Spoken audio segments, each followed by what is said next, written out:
Welcome to the Frugal Gardener's Homestead Garden. If you're new here, I'll give you a very brief explanation of what we do. My goal is to get people to garden, but to garden in a way where they spend less money.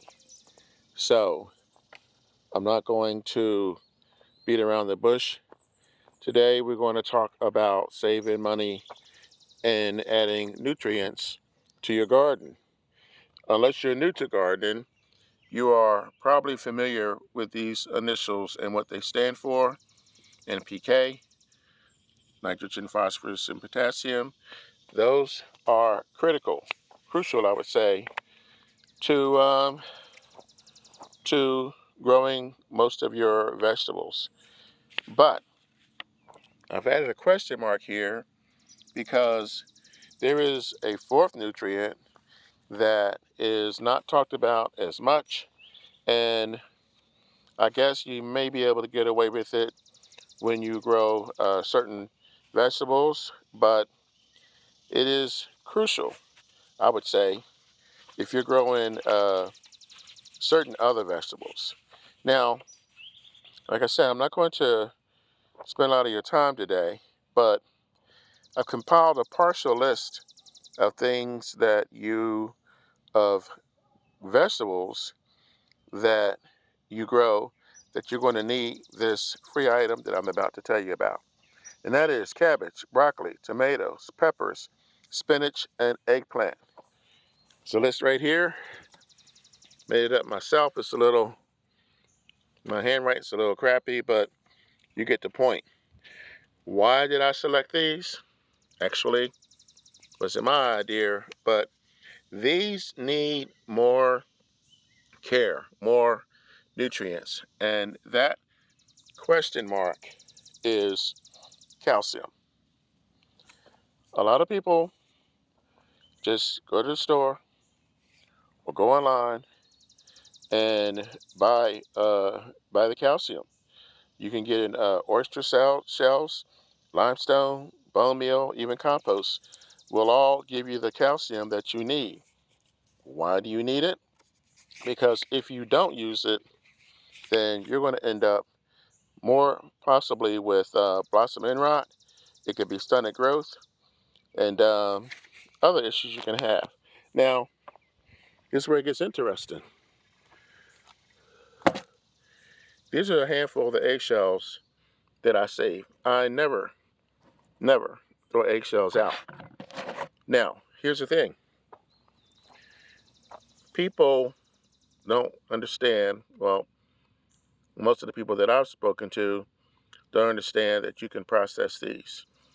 Some people just use them as is, but in most cases, what I do is I rinse these, I boil them. Some people put them in the oven, and basically from there, you crush them up. This is where I think a lot of people go wrong. They don't crush them enough. These are obviously not processed, but when you do, you can add these to your soil, and this will prevent the blossom end rot. This will prevent the issues you would have with the stunted growth. So I'm going to show you guys the finished product. This is very fine.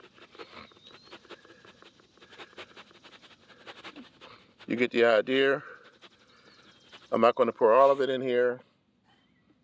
This is what I use, and I'm showing this to you for a reason.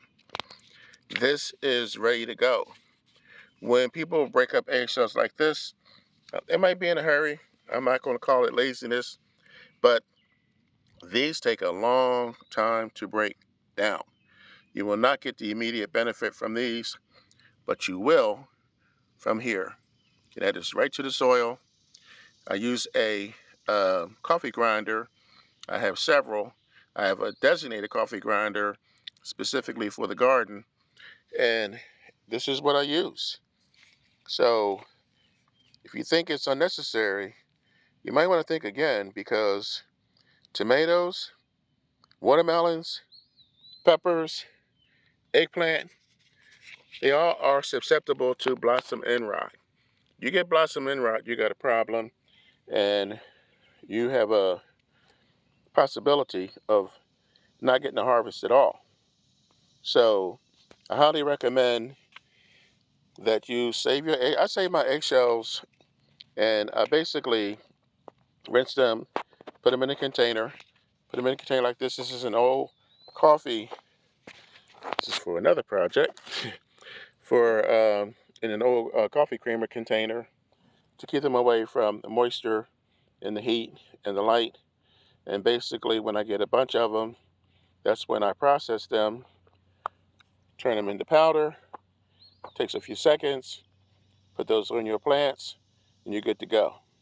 So, the best part about it, like I tell you guys all the time, it's free. So, that is my tip. There is a link to the video that I've done. Ooh, this was a while ago. And it shows you step by step how to process your eggshells. So I suggest that you check that out because this video is about to end. I'm the Frugal Gardener. Thank you guys for stopping by. I hope you check me out on Fridays where I do my Buy It or Build It series where we reuse containers, food containers, and find interesting things to grow. So don't forget what I always tell you. When you grow your own food, you'll always know where it comes from. I'm the Frugal Gardener, and I'll catch you guys on the next one. Make it a great day. Go out and grow something.